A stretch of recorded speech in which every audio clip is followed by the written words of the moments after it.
What if one day you suddenly think to yourself, oh my god, I like men and women? What would you do? And how would you feel? Well, my dear listeners, this was something that happened to me at the beginning of the year 2020. And let me tell you this, that year was not a pleasant experience for me because of the overthinking that I went through. Do you know why? Because I was so scared of what other people would think of me.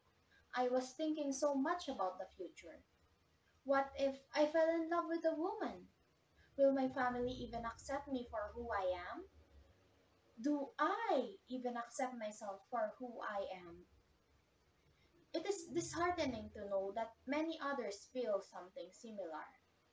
So, if you are having the same thoughts, if you are queer, lesbian, gay, bisexual, transgender, questioning, intersex, or asexual, a part of the LGBTQIA plus community, if you ever doubt yourself, if you ever feel or think that you aren't loved or supported, know that whatever those thoughts are telling you is not the truth.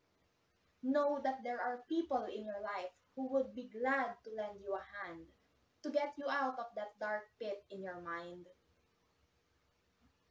And even if you aren't a part of the queer community, I believe that you should still care about this topic.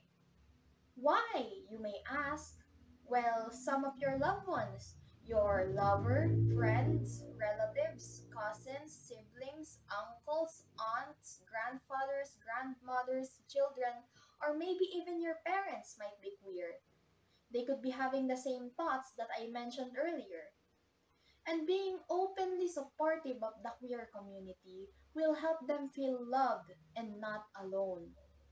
It would benefit everyone and create stronger emotional bonds among people. Also, according to the National Alliance on Mental Illness, there are many risk factors to the mental health of queer people, such as the pressure of coming out, rejection, trauma, discrimination, substance abuse, and homelessness, which may result in suicide attempts in the worst case scenario.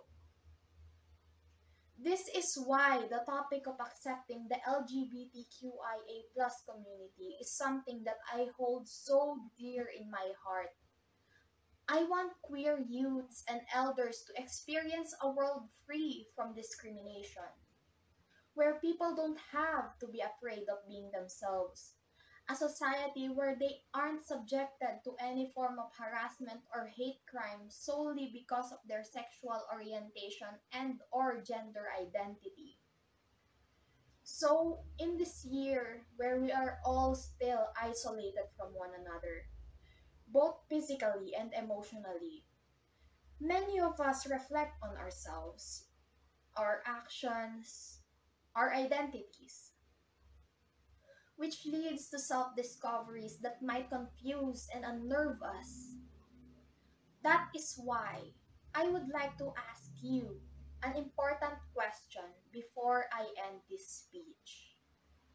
Don't you think that there is already so much hatred in our world and that we should reach out and all love one another?